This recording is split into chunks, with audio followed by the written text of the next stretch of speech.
বাংলাদেশের সমাজ সংস্কৃতি, ঐতিহ্য ও গৌরবের অবিচ্ছেদ্য অংশ। টেকসই অর্থনৈতিক উন্নয়নের গুরুত্বপূর্ণ ভিত্তি এই পাট খাত। পাট একাধারে কৃষিপণ্য, আবার শিল্পজাত ও রপ্তানি পণ্য। সবকিছুর উপরে পাট প্রাকৃতিক, তন্তু ও পরিবেশ বান্ধব। একসময় বিশ্ববাজারে বাংলাদেশের পাট ও পাটজাত পণ্য ছিল অত্যন্ত সমাদৃত। বৈশ্বিক জলবায়ু পরিবর্তন, পরিবেশ দূষণ এবং পলিথিন ও প্লাস্টিকের ব্যাপক ক্ষতিকর প্রভাবের প্রেক্ষাপটে চলমান বাস্তবতায় পরিবেশ বান্ধব পণ্য হিসাবে পাটের গুরুত্ব ও সমাদর বহুগুণ বেড়েছে। বিশ্ব এখন টেকসই ও পরিবেশ বান্ধব পণ্যের দিকে ঝুঁকছে। এই পরিবর্তিত বাস্তবতায় পাট ও পাটজাত পণ্য বাংলাদেশের সামনে এক নতুন সম্ভাবনার দুয়ার উন্মোচিত করে দিল। এই সুবর্ণ সুযোগকে আমাদের কাজে লাগাতে হবে। এই জন্য পাট খাতে আধুনিক বিজ্ঞান ও লাক্সই প্রযুক্তির ব্যবহার বাড়াতে হবে। পাটজাত পণ্যে নতুন নতুন উদ্ভাবন ও বৈচিত্র্য আনতে হবে। পণ্যের টেকসই মান সংরক্ষণ, নিত্য নতুন ডিজাইন ও ব্যবহার উপযোগিতাকে অগ্রাধিকার দিতে হবে। এই খাতে দক্ষ জনবল সৃষ্টি ও পাট পণ্যের ন্যায্য মূল্য নিশ্চিত করতে হবে। প্রিয় সুধী মণ্ডলী, করব কাজ, করব দেশ নীতির ভিত্তিতে বিভিন্ন খাত ভিত্তিক কর্মসংস্থান সৃষ্টির পরিকল্পনা বাস্তবায়ন বর্তমান গণতান্ত্রিক সরকারের প্রথম ও প্রধান অগ্রাধিকার।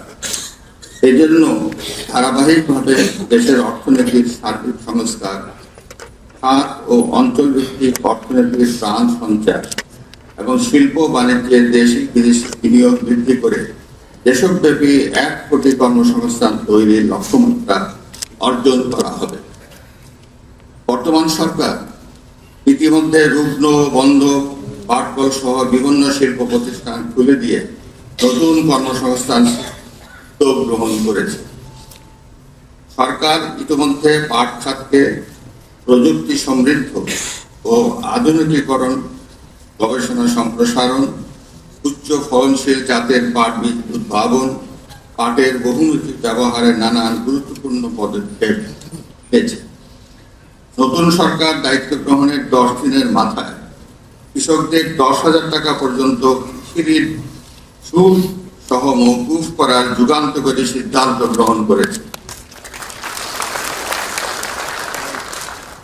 সরকারের এই সিদ্ধান্তে 11 লাখের বেশি কৃষক সরাসরি লাভবান হয়েছে। এতে পাট সহ কৃষি খাত ব্যাপক কর্মচাঞ্চল্য সৃষ্টি হবে, উৎপাদন বৃদ্ধি পাবে, কৃষকদের জীবনমান উন্নয়ন ও গ্রামীণ অর্থনীতিতে এই সিদ্ধান্ত কল্যাণকর অবদান রাখবে।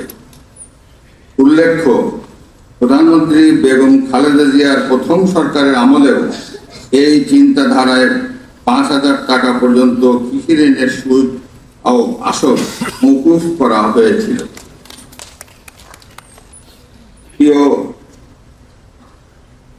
উপস্থিতি, বর্তমান কৃষি এবং কৃষক বান্ধব সরকার আগামী 1 বৈশাখ অর্থাৎ 14 এপ্রিল থেকে পর্যায়ক্রমে কৃষক কার্ড বিতরণ শুরু করবে।